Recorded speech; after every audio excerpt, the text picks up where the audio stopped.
नमस्कार दोस्तों, मैं अंजनी कुमार एक बार फिर से आप लोगों का आपके अपने YouTube चैनल फिजिक्स टूल में हार्दिक अभिनंदन और स्वागत करता हूं। कक्षा 12 भौतिक विज्ञान का लगातार सिलेबस हम अध्ययन कर रहे हैं और कई बार बच्चे कमेंट करके पूछते हैं कि सर सिलेबस कब तक करा दोगे। तो मैं आपसे ये कहूँगा, लगातार जुड़े रहिए। मेरी पूरी कोशिश है और पूरा प्रयास रहेगा कि आपको पूरा सिलेबस मैं उपलब्ध करवाऊं, पर आप भी मेरा इतना काम ज़रूर कीजिए कि चैनल को ज़्यादा से ज़्यादा शेयर और सब्सक्राइब करवाइए। आपका सहयोग हमें काम करने के लिए उत्साह बढ़ाता है और हमारा मनोबल इतना ज़्यादा बढ़ता है कि हम उसी काम में ज़्यादा ऊर्जा के साथ लगते हैं और आपके लिए अच्छे से अच्छा करने का प्रयास करते हैं। तो दोस्तों, मेरा आपसे यही अनुरोध है और ख़ास करके मेरे वो व्यूअर्स, वो बच्चे जो लगातार मुझसे पढ़ते हैं और लगातार इस वीडियो को फॉलो कर रहे हैं, उनसे मैं अनुरोध करूंगा कि आप बच्चों को इसके बारे में बताइए। अपने क्लास के जो भी बच्चे हैं, आपके क्लास के जो भी आप फ्रेंड सर्किल जो आपने बना रखा है, उसमें बच्चों को आप लोग इस चैनल के बारे में ज़रूर अवगत कराइए, ठीक है, ताकि वो भी लगातार इसका पूरा फ़ायदा उठा सके। और आप लोगों के लिए मैंने ये चैप्टर 5वां दोबारा स्टार्ट किया था ताकि जो बच्चे नए जुड़े हैं उनको इस चीज़ का पूरा फ़ायदा हो। चलिए हम स्टार्ट करते हैं आज के अपने इस नए टॉपिक के अंदर। लगातार हमने लगभग इस चैप्टर के कुछ पार्ट हमने पढ़ लिए हैं। पार्ट तो ज़्यादा हो गए होंगे, लगभग 13-14 पार्ट इसमें हो गए होंगे, लेकिन कारण क्योंकि अपने ज़्यादा नहीं पढ़ पाते, छोटा ही 20-25 मिनट का ही वीडियो बनता है, इसलिए छोटे छोटे लेकिन सॉलिड काम करने की कोशिश करेंगे ताकि आपको आसानी से ये चीज़ समझ में आ सके। चलिए अब हम चर्चा करते हैं अपने आज के एक नए टॉपिक की, जिसका नाम है कार्बन प्रतिरोध। ठीक है, मैंने आपको देखो लास्ट वीडियो में, जहाँ तक मुझे ध्यान है कि आप लोगों को लास्ट वीडियो में प्रतिरोध और प्रतिरोधकता में अंतर बताया था और उस पर बेस्ड कुछ एग्जाम्पल भी मैंने आप लोगों को बताए थे। ठीक है, और मैंने कहा था कि प्रतिरोध दो प्रकार के होते हैं। पहला जो प्रतिरोध होता है उस प्रतिरोध को तार आबद्ध प्रतिरोध कहते हैं और दूसरा जो प्रतिरोध होता है उसे कार्बन प्रतिरोध कहा जाता है। ठीक है, ये काफ़ी इंपॉर्टेंट टॉपिक है और लगातार जो इन वीडियो में मैं आप लोगों को करवाए जा रहा हूँ वो बहुत ही इंपॉर्टेंट पॉइंट है परीक्षा की दृष्टि से भी, तो आप उनको लगातार फॉलो करें। देखो, कार्बन प्रतिरोध के बारे में वैसे मैं पहले चर्चा कर चुका हूँ कि ये प्रतिरोध कार्बन के बने होंगे। ठीक है, इनके बारे में मैंने पहले भी आप लोगों को बताया, किसके बने होंगे, कार्बन के बने होते हैं। दिखाई दे रहा होगा आपको, किसके बने होंगे, कार्बन के बने होंगे। नंबर 2 बात इनकी कि ये हल्के भी होते हैं, छोटे छोटे होते हैं, सूक्ष्म, हल्के, सूक्ष्म और सस्ते होते हैं। कीमत इनकी ज़्यादा नहीं होती, बहुत ही नॉर्मल कीमत में ये अपने को मिल जाते हैं। सबसे बड़ी बात ये है कि हल्के होते हैं और छोटे होते हैं। और तीसरी इनकी सबसे अच्छी विशेषता ये है कि उच्च मान के प्रतिरोध होते हैं, उच्च मान के प्रतिरोध होते हैं बच्चों। मतलब इनको ज्यादा हाई रेजिस्टेंस जिसे हम बोलते हैं, ज्यादा उच्च मान के प्रतिरोध के रूप में इनको बनाया जा सकता है। इसलिए जो भी विद्युतीय डिवाइस होती है, जो विद्युतीय युक्तियां होती है, उनमें उच्च मान के प्रतिरोध के स्थान पर इन्हीं को उपयुक्त किया जाता है। अब ये होते कैसे हैं, किस प्रकार ये मतलब यूज में लिए जाते हैं, इनके बारे में मैं आपको बताऊं तो ध्यान देना। प्रैक्टिकली भी ये चीज़ें हैं, तो कुछ लगातार अपना सहयोग रहा तो मैं आप लोगों को प्रैक्टिकली सिस्टम भी जरूर बताने की कोशिश करूंगा। तो देखो ध्यान देना, ये जो प्रतिरोध होते हैं ना, कार्बन प्रतिरोध, इनकी विशेषता क्या होती है। एक छोटी सी मतलब एक चिप टाइप, या ऐसा कह दो कि एक छोटी सी बेलनाकार एक सूक्ष्म संरचना होती है, बेलनाकार के रूप में। और उस सूक्ष्म संरचना में इस प्रकार की ये संरचना होती है, ऐसे। ठीक है, छोटी सी संरचना होती है, हालांकि मैंने बोर्ड पर तो इसको बड़ा बना दिया है, लेकिन एक बेलनाकार सूक्ष्म संरचना होती है। इस संरचना में यहाँ पर दोनों तरफ वायर निकले होते हैं, जिन्हें संयोजक लीड कहते हैं। अपने संयोजक लीड मतलब जैसे मोबाइल की लीड होती है किसी चीज को कनेक्ट करने के लिए, वैसे ये संयोजक लीड होती है। इन लीड के माध्यम से ही इसे सर्किट में जोड़ा जाता है। पूर्ण रूप से ये कार्बन का बना होता है। अच्छा जी, इसकी एक विशेषता ये होती है, इनको पहचाने कैसे, तो इस प्रकार की बेलनाकार पट्टिका आपको मिलेगी और इस पट्टी के ऊपर आप लोगों को 4 अलग अलग कलर के, ठीक है, 4 अलग अलग कलर की इस प्रकार पट्टियां मिलती हैं, ठीक है। 4 अलग अलग कलर होते हैं, सेम कलर भी हो सकते हैं, ऐसी बात नहीं है, ठीक है। लेकिन कहने का अर्थ ये है कि 4 पट्टियां होगी, ये ध्यान रखना आपको, ठीक है। 4 पट्टियां आपको मिलेगी और इनमें कलर जो है वो लगभग अलग अलग भी हो सकते हैं। ऐसा हो सकता है जैसे कोई 2 पट्टियों का रंग एक जैसा भी हो सकता है, ठीक है, वो कोई बात नहीं है। लेकिन ये ध्यान रखना कई जगह, पहले चलो मैं बता देता हूं पहले, क्योंकि पहले शुरुआत में ज्यादा बताऊंगा तो थोड़ा सा कंफ्यूजन हो जाएगा। तो 4 पट्टियां होती हैं, ये ध्यान रखो, 4 पट्टियां होती हैं, कलर इनके अलग अलग होते हैं। ये पट्टियां, इनका क्रम जो है वो क्रम बहुत इंपॉर्टेंट होता है। तो क्रम या तो एग्जाम में आपको देगा कि पहली पट्टी कौन सी है, दूसरी पट्टी कौन सी है। और अगर आपको क्रम न दिया जाए तो आप हमेशा, जैसे ये बोर्ड का पेपर है, कागज है, रजिस्टर का पेपर है कह दो, तो आप हमेशा क्रम इस साइड से ही गिनोगे, ठीक है। इस साइड से क्रम गिनोगे 1 2 3 और 4। कहने का मतलब ये पहली पट्टी है, ये दूसरी पट्टी है, ये तीसरी पट्टी है और ये चौथी पट्टी है। आपको क्रम हमेशा इसी क्रम से गिनना है, 1 2 3 और 4। कहने का अर्थ हो गया कि मैं अगर यहां से बात करूं तो इस साइड में आपको जाना है, यानी दाईं ओर आपको क्रम का मापन करना है, पहली पट्टी, दूसरी पट्टी, तीसरी पट्टी और चौथी पट्टी, ठीक है। ध्यान देना बच्चों इस चीज के ऊपर बेटा, और इस चीज को तसल्ली से क्लियर करना। हाँ, ये जरूरी है कि 4 पट्टियां होगी, कई बार 3 पट्टियां भी होती है, ये ध्यान रखना। चौथी पट्टी आपको गायब मिलती है, चौथी पट्टी होती नहीं है। तो ऐसा मत समझना सिर्फ चौथी पट्टी है नहीं, इसका मतलब ये कार्बन प्रतिरोध नहीं है क्या? नहीं, वो कार्बन प्रतिरोध ही है, लेकिन उनमें क्या उनका क्या रीजन है, क्या वजह है, वो चीज भी मैं आपको बताऊंगा। लेकिन आप ध्यान में फिलहाल इतना रखो कि 4 पट्टियां होगी, ठीक है। अब देखो इन चारों पट्टियों का अलग अलग अपना कलर कोड होता है, यानी इनका रंगों का एक अपना कोड होता है, और वो कोड क्या प्रदर्शित करता है वो थोड़ा आप ध्यान से समझो। कि पहली जो 2 पट्टियां हैं, कौन कौन सी पट्टी? फर्स्ट और सेकंड पट्टी, ठीक है। पहली 2 पट्टियां जो प्रतिरोध है, प्रतिरोध के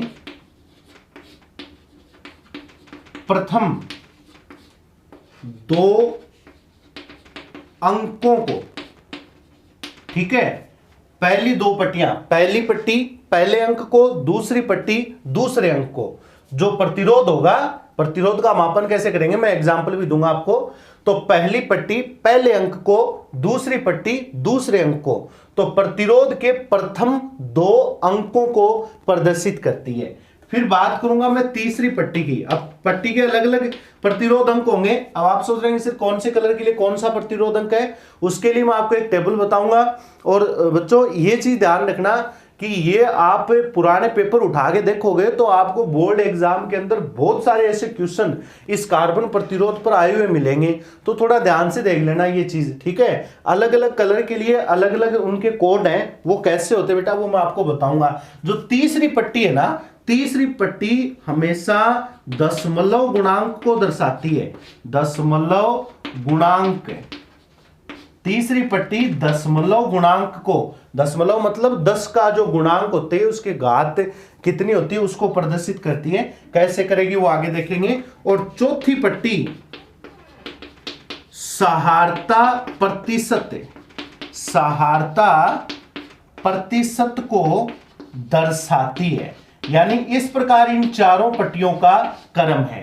पहली 2 पट्टियां प्रतिरोध के प्रथम 2 अंकों को, तीसरी पट्टी दशमलव गुणांक को, और चौथी पट्टी सहारता प्रतिशत को। सहारता प्रतिशत का मतलब यह निकाला जाता है कि जो प्रतिरोध है उस प्रतिरोध में से कितना मान।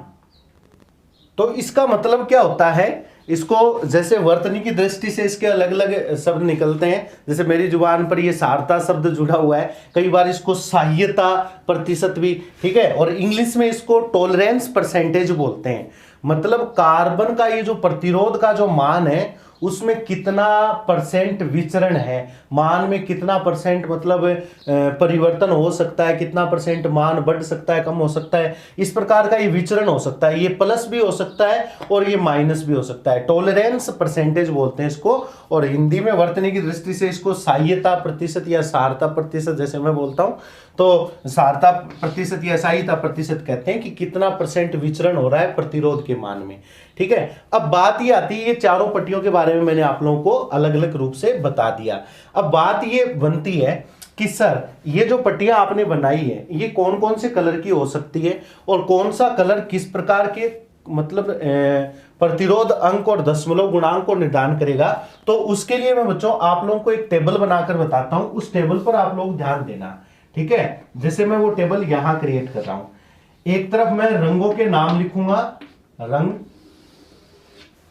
दूसरी तरफ मैं प्रतिरोध अंक का कॉलम बना रहा हूं, प्रतिरोध अंक, दूसरे इस कॉलम में प्रतिरोध अंक लिखूंगा, कौन से कलर के लिए कौन सा प्रतिरोध अंक है। तीसरे के लिए मैं दशमलव गुणांक लूंगा, दशमलव गुणांक, और चौथे के लिए ये जो विचरण प्रतिशत है, सहायता या सहायता जो आप कह रहे हो, % मैं यहां पर लूंगा। ये चारों पट्टियां हैं और कौन से कलर के लिए प्रतिरोध अंक कितना होगा, दशमलव गुणांक कितना होगा और ये % सहायता % कितनी होगी वो अपने को देखनी है। लेकिन पहले अपने ये चीज तो देख लेना कि इनके कलर के क्रम कैसे याद करें।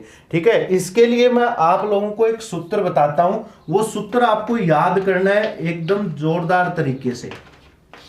ठीक है, ये फॉर्मूला अगर आप लोगों को याद होगा ना बच्चों, तो ही आप लोग इन क्रम से इन रंगों को याद कर पाओगे। अदरवाइज आप इनके जिस प्रकार आप इनका मेथड बनाते हो वो आप पर डिपेंड करता है। तो मैं तो ये मानता हूं कि क्रम से याद करने के लिए आप एक फॉर्मूला याद रख लो, ताकि ये रंगों का क्रम आपको आसानी से याद हो जाए। और बोर्ड एग्जाम में जब भी ऐसा क्वेश्चन आए तो आप इनकी आपको प्रैक्टिस करनी पड़ेगी 1 या 2 बार। ठीक है, इनके रंगों को क्रम को लिख कर, ताकि तभी ये क्वेश्चन सही हो पाएगा। अगर क्रम आगे पीछे हो गया थोड़ा बहुत भी, तो मैं बता देता हूं यहां से ये क्वेश्चन है वो गलत होने की संभावना भी बढ़ जाएगी। तो आप लोगों को क्रम याद रखना है। और वो फॉर्मूला क्या है ध्यान देना, फॉर्मूला ये है बीबी रोए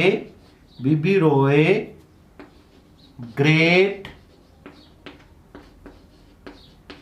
Britain very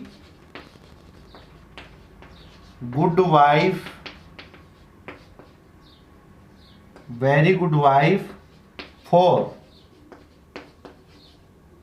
gold and silver, और लास्ट में एक नाम लिख रहा हूं वर्णहीन। ये वो फॉर्मूला है। ठीक है, अब वैसे तो कोई शब्द नहीं निकल रहा है इनका, लेकिन वैसे बनाया हुआ फॉर्मूला है क्या, BB Roy great Britain very good wife for gold and silver वर्णहीन। ठीक है, वर्णहीन लास्ट में आपको ये शब्द यूज में लेना है। अब इसमें कौन कौन से वर्ड का मीनिंग निकलना है वो ध्यान देना। BROY मैं अंडरलाइन कर रहा हूं, जिसका मीनिंग निकलेगा इसमें पूरे का मीनिंग निकालना है। ब्रिटेन में बी का मीनिंग निकालना है, वेरी में वी का, गुड में जी का, वाइफ में W का, गोल्ड पूरा उठाना है, सिल्वर पूरा उठाना है, वर्णहीन पूरा कलर आपको उठाना है। इस प्रकार ये रंगों के क्रम है। जिस जिस रंग का क्रम से आपको ध्यान रखना है वो मैंने यहाँ पर इसको फॉर्मूले के अनुसार यहाँ पर एक सेट किया है। बस ध्यान ही रखना है कि आपको शुरुआत करनी है। देखो इस पूरे फॉर्मूले में बी की बात करूं तो बी यहां पर भी है, बी यहां पर भी है, बी यहां पर भी है। ठीक है, तो बच्चों इसकी शुरुआत जब भी करो तो सर इस बी का मीनिंग क्या हो सकता है, बी से तो कई कलर शुरुआत हो सकते हैं, जैसे ब्लैक भी होता है, ब्राउन भी होता है, ब्लू भी होता है। इन सब की जो इंग्लिश है, इंग्लिश स्पेलिंग है वो बी से शुरू होती है। तो फिर कैसे याद रखेंगे, तो ये तो एक बार आपको याद ही रखना पड़ेगा। ठीक है, बस मैं इतना बता देता हूं कि ब्लू कलर, नीला कलर आपको बीच में लेना है। ठीक है, नीला कलर आपको बीच में लेना है, यानी ये बीच में ये ब्लू कलर का है। और जो शुरुआत है, बाकी और कई वर्ड में आप लोग नहीं, आपको कंफ्यूजन होगा, यहां पर ध्यान रखना है ब्लैक कलर से स्टार्टिंग करनी है, ब्लैक ब्राउन। बस 1-2 बार पढ़ोगे याद हो जाएगा, ब्लैक ब्राउन। ठीक है, मतलब पहला कलर होगा काला, दूसरा कलर होगा भूरा, ब्राउन मीन्स भूरा, तो ब्लैक ब्राउन, काला भूरा, काला भूरा, black brown. Red, red means लाल।